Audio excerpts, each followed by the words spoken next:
Lectura del libro del cielo, introducción. Escucha, Señor, con bondad las súplicas de tu pueblo y concédenos luz para conocer tu voluntad y fortaleza para cumplirla. Somos llamados a la santidad. Dios quiere que todos los hombres se salven. Para eso nos ha dado a su Hijo y en Él y por Él todos los medios para nuestra salvación.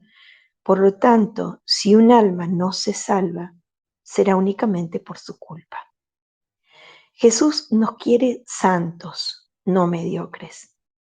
Yo he venido para que tengan vida y vida sobreabundante. Esta plenitud de vida es la plenitud de la gracia y de la vida sobrenatural, de la cual brota la santidad.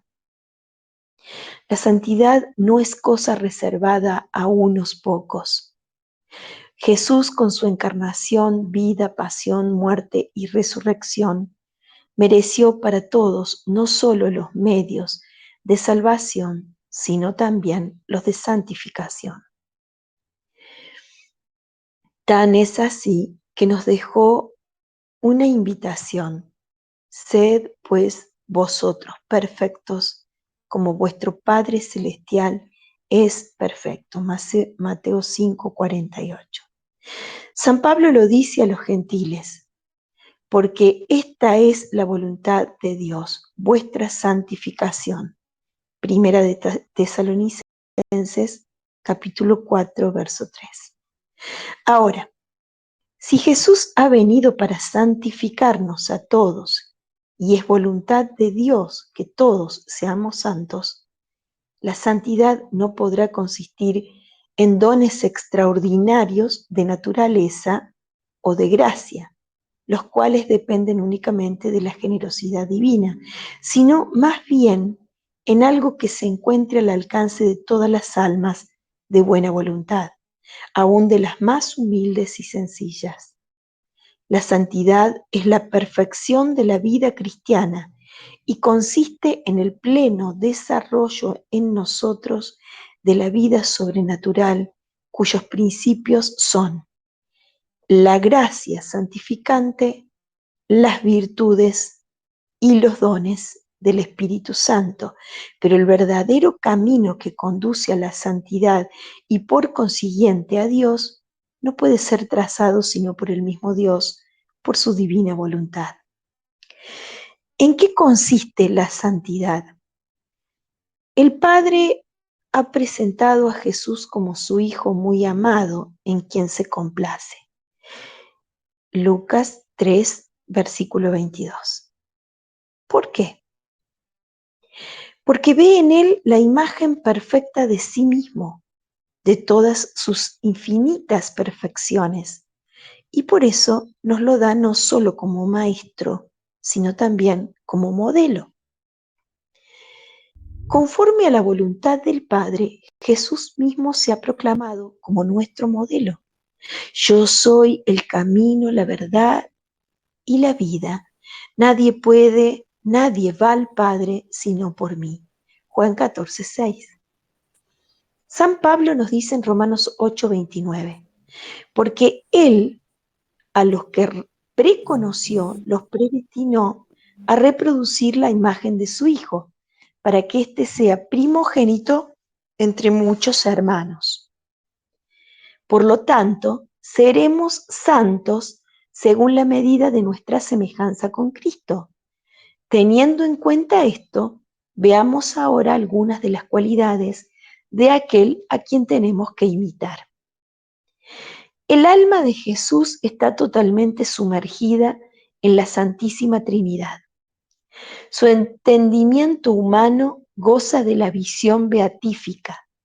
Conoce la persona del Verbo como sujeto de toda su actividad humana. Ve al Padre de quien se siente hijo. Ve al Espíritu Santo que mora en él. En su corazón existe una caridad inconmensurable y este amor sube incesantemente hacia el Padre Celestial para desbordarse luego sobre nuestras almas.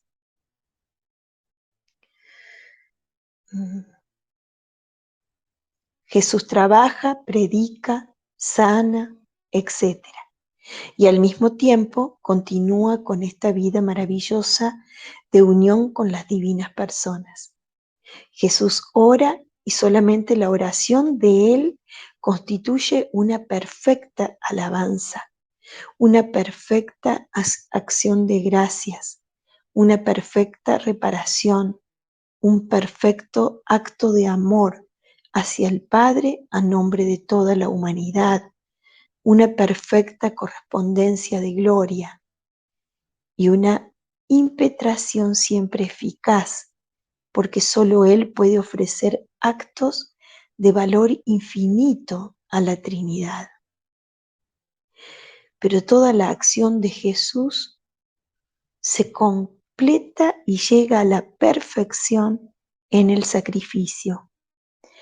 El sacrificio conocido en su pasión, sacrificio en todas sus penas internas, desconocidas en su mayor parte y mucho más cruentas y extensas que las conocidas en su pasión externa, infringidas por su misma divinidad para satisfacer completamente al amor, para que así éste accediera a restablecer al hombre a su punto de origen, a su verdadera realeza, para que así Cristo pueda ser verdaderamente Rey de Reyes.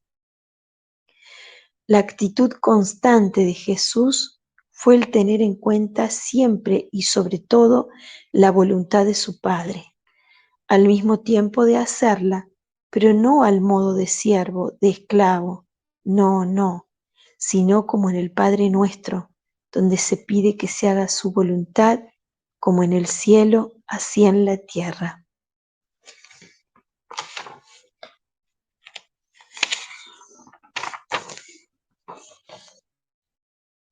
He aquí que vengo, así está escrito de mí en el rollo del libro, para hacer, oh Dios, tu voluntad.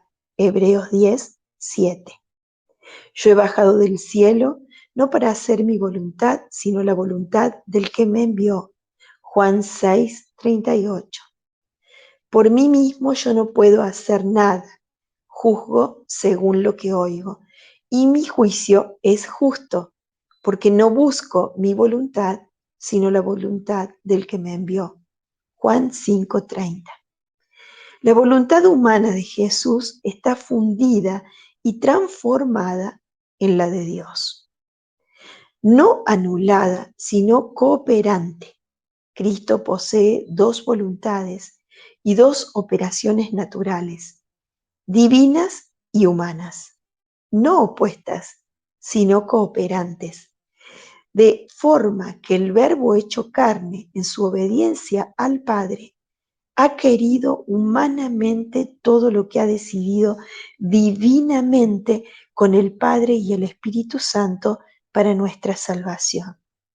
La voluntad humana de Cristo sigue a su voluntad divina sin hacerle resistencia ni oposición, sino todo lo contrario, estando subordinada a esta voluntad omnipotente de la manera más perfecta y completa. Catecismo número 475. Por eso puede decir, el que me envió está conmigo. Él no me ha dejado solo, porque yo hago siempre lo que le agrada. Juan 8:29. Mi Padre continúa obrando todavía, y por eso yo obro también. Juan 5:17. El Hijo no puede hacer nada por su cuenta, sino lo que ve hacer al Padre, pero lo que hace Él, eso también lo hace igualmente el Hijo. Juan 5:19. Entonces conoceréis quién soy yo, y que nada hago por mí mismo, sino que hablo lo que mi Padre me ha enseñado. El que me envió está conmigo. Él no me ha dejado solo, porque yo hago siempre lo que le agrada a Él. Juan 8:28. Yo tengo un manjar para comer que vosotros no conocéis. Mi alimento es hacer la voluntad de aquel que me envió y dar cumplimiento a su obra. Juan 4:32. Jesús no solamente se entrega del todo a la misión que el Padre le ha confiado, sino que al realizarla, obra también en unión con el Padre, en perfecta armonía con Él y en absoluta dependencia de cuanto escucha o ve en Él. Las obras de Jesús no hacen más que traducir en manera tangible la obra incesante del Padre. En verdad os digo, el Hijo no puede por sí mismo hacer nada, sino lo que ve hacer al Padre, pero lo que éste hace, el Hijo lo hace igualmente, porque yo no he hablado por mí mismo, sino que el Padre me envió, me prescribió lo que debo decir y enseñar. Juan 5:19 y 12:49. Ahora, Jesús tiene en sí mismo las dos naturalezas, la humana, la cual ya hemos visto cómo se comporta, y la divina, hombre y Dios verdadero. Por eso puede decir a Felipe cuando éste le pide que le muestre al Padre: tanto tiempo hace que estoy con vosotros, y tú no me has conocido, Felipe. El que me ha visto al Padre. Juan 14:8. Ahora, si ya tenemos una ligera semblanza de aquel a quien el Padre nos ha puesto como modelo y nos ha predestinado a ser conformes a su imagen, enorme labor imitar a Jesús. Pero la imitación de Jesús no puede limitarse a un determinado aspecto de su vida, de su actividad externa, de sus virtudes, que es lo que hasta ahora se ha hecho. En esto ha descansado el edificio de la santidad y solamente hemos conseguido ser imitadores de Él, pero no sus imágenes, no su semejanza, como está dicho en el Génesis. Hagamos al hombre a nuestra imagen y semejanza. Que era el verdadero trabajo del hombre, crecer en esta imagen y en esta semejanza, quedó debido al pecado original fuera del alcance, pues para poder lograrlo, Dios había plantado en el centro del Edén el árbol de la vida, del cual el hombre debía alimentarse continuamente, pero que Dios resguardó poniendo guardia de querubines con espada de fuego para evitar que el hombre pudiera llegar a él. Valga una aclaración, este árbol existe, pues no dice que Dios lo quitó, sino que resguardó el camino para que el hombre no llegara y comiera de él. Participación de la naturaleza divina. ¿Será posible que Dios quiera todo esto? ¿No será tal vez una mala interpretación, una exageración, un juego de la fantasía o del enemigo infernal para desviar nuestro camino y excitar nuestra soberbia de querer ser semejantes a Dios y así poder perdernos con más facilidad?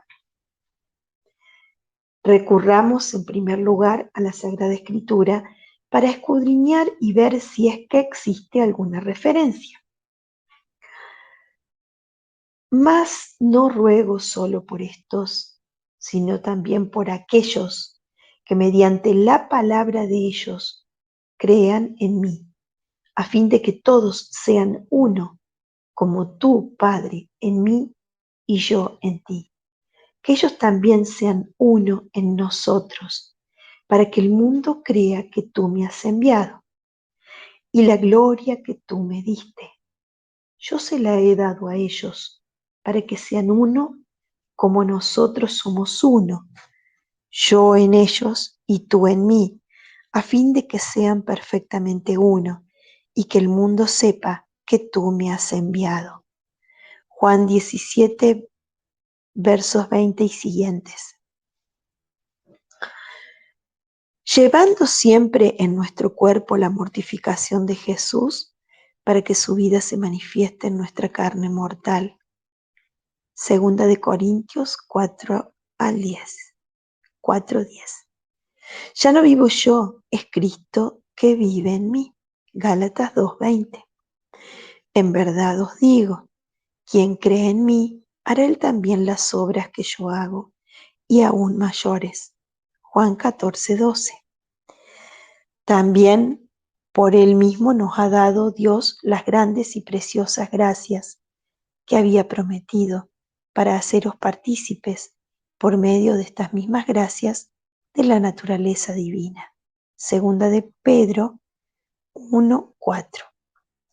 El Catecismo de la Iglesia Católica en el número 460 dice: el Verbo se encarnó para hacernos partícipes de la naturaleza divina, porque tal es la razón por la que el Verbo se hizo hombre, y el Hijo de Dios, Hijo del hombre, para que el hombre, al entrar en comunión con el Verbo y al recibir así la filiación divina, se convirtiera en Hijo de Dios. San Ireneo. Porque el Hijo de Dios se hizo hombre para hacernos Dios. San Atanasio. El Hijo unigénito de Dios, queriendo hacernos partícipes de su divinidad, asumió nuestra naturaleza para que, habiéndose hecho hombre, hiciera dioses a los hombres. Santo Tomás. Y así podríamos continuar, pero esto es una pequeña comprobación de que esta es la voluntad de Dios, que seamos iguales a su Hijo. ¿Qué nos dejó todo lo anterior? Una sola conclusión. No lo podemos hacer nosotros solos. El hombre es incapaz de tanto. Por eso, este es un trabajo de Dios. Él lo quiere llevar a cabo en el interior de la criatura. Quiere llevar a cabo una total transformación del hombre para que haya tierras nuevas y cielos nuevos. Y para ello solo quiere encontrarnos con la completa disposición de renuncia, para así poder poner en ese vacío que quede después de esa renuncia, su vida como vida de nosotros, para que así, al igual que Jesús, y cumpliendo la petición del Padre nuestro, se haga en nosotros la voluntad de Dios, como en el cielo, así en la tierra. Renunciar a todo para poder conformarnos en todo a la divina voluntad y dejar que sea ella la que nos transforme en Jesús. Trabajo de la divina voluntad en el alma. Bien, ¿por dónde comenzar? ¿Cómo lograr este estado de renuncia total que Él quiere encontrar en mí para que haga este trabajo de transformarnos en Él? El número 521 del Catecismo nos dice que todo lo que Cristo vivió hace que podamos vivirlo en Él y que Él lo viva en nosotros. El Hijo de Dios, con su encarnación, se ha unido en cierto modo con todo hombre. Estamos llamados a no ser más que una sola cosa con Él. Nos hace comulgar en cuanto miembros de su cuerpo en lo que Él vivió en su carne por nosotros y como modelo nuestro.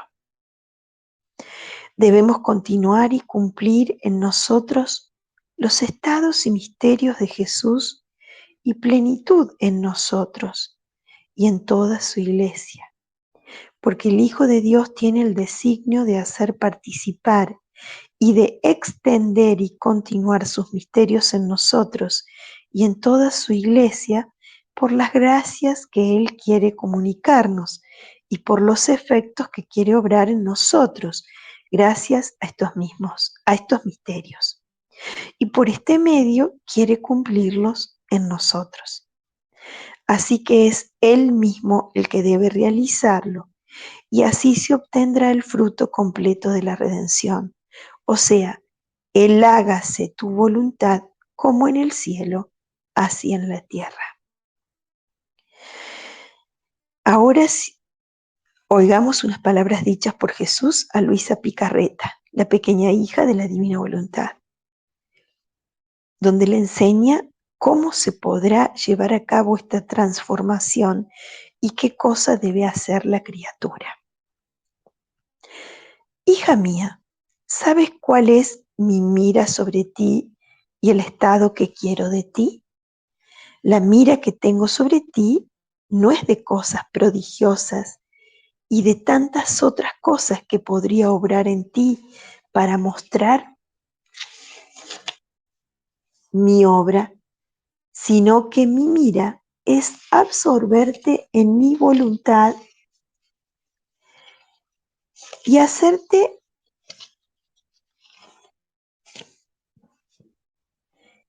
de ti un ejemplar perfecto, perdón, sino que mi mira es absorberte en mi voluntad y hacerte una sola cosa con ella, y hacer de ti un ejemplar perfecto de uniformidad de tu querer con el mío. Este es el estado más sublime, es el prodigio más grande, es el milagro de los milagros, lo que de ti quiero hacer. Hija mía, para llegar perfectamente a ser uno nuestro querer, el alma debe volverse invisible, debe imitarme a mí, que mientras lleno el mundo con tenerlo absorbido en mí y con no quedar absorbido en él, me vuelvo invisible y de ninguno me dejo ver.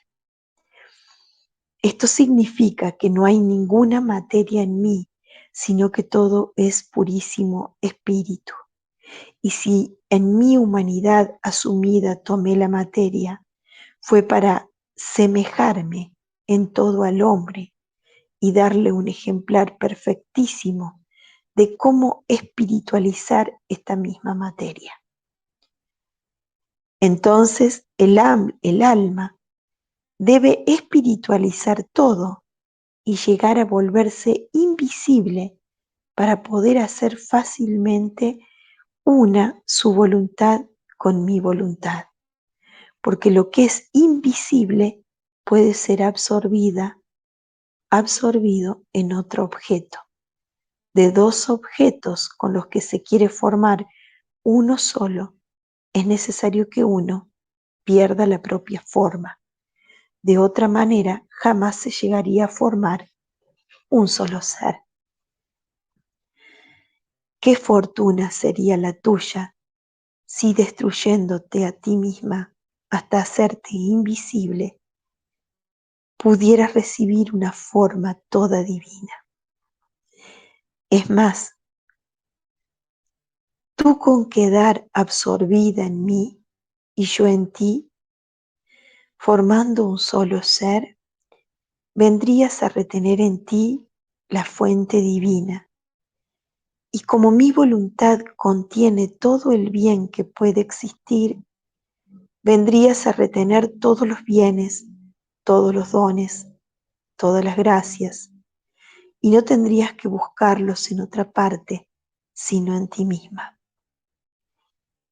Y si las virtudes no tienen confines, estando en mi voluntad, según la criatura pueda llegar, encontrará su término, porque mi voluntad hace llegar a adquirir las virtudes más heroicas y más sublimes que la criatura por sí sola no puede superar. Es tanta la altura de la perfección del alma deshecha en mi querer que llega a obrar como Dios. Y esto no es de asombrar, porque como no vive más su voluntad en ella, sino la voluntad de Dios mismo, cesa todo asombro si viviendo con esta voluntad posee la potencia, la sabiduría, la santidad y todas las otras virtudes que contiene el mismo Dios. Basta decirte para hacer que tú te enamores y cooperes cuanto puedas por parte tuya para llegar a tanto, que el alma que llega a vivir solo de mi querer es reina de todas las reinas, y su trono es tan alto que llega hasta el trono del Eterno, y entra en los secretos de la Augustísima Trinidad, y participa en el amor recíproco del Padre, del Hijo y del Espíritu Santo. Oh, cómo todos los ángeles y santos la honran, los hombres la admiran y los demonios la temen, descubriendo en ella al ser divino. Estas otras también. Hija mía, ¿quieres saber qué cosa recibe el alma cuando vive en mi voluntad? Recibe la unión de la voluntad suprema con la suya, y en esta unión mi voluntad asume el trabajo de dar la paridad a la voluntad del alma con ella. Así que mi voluntad es santa, es pura, es luz, y quiere volver semejante al alma en la santidad, pureza y luz. Y si el trabajo del alma es el de vivir en mi voluntad, el trabajo de mi voluntad es dar en modo perfecto mi semejanza a la voluntad del alma. Por eso te quiero siempre en ella, para hacer que no solo te tenga en su compañía, sino que te haga crecer a su semejanza. Por eso te doy el alimento de sus conocimientos, para hacerte crecer a modo divino con su perfecta semejanza. Y es por esto que te quiero junto con ella, donde quiera que ella obra, a fin de que te pueda dar el acto de su obrar, el valor que contiene el obrar de una voluntad divina, y tú puedas recibirlo. Así que a través de estas enseñanzas acerca de su voluntad, podremos alcanzar esta finalidad. Tanto nosotros como el mismo Jesús, pues esta era la meta primaria que se trazó al venir a la tierra a redimirnos. La restitución de la criatura a su punto de origen venía a poner a salvo las habitaciones y al mismo tiempo al habitante de dichas habitaciones, o sea, a él mismo. Así que la voluntad de Dios es materia de estudio y solo nos queda alegrarnos porque Dios ha dado a conocer el misterio de su voluntad, que es recapitular en Cristo todas las cosas, así las del cielo como las de la tierra. Efesios 19:10.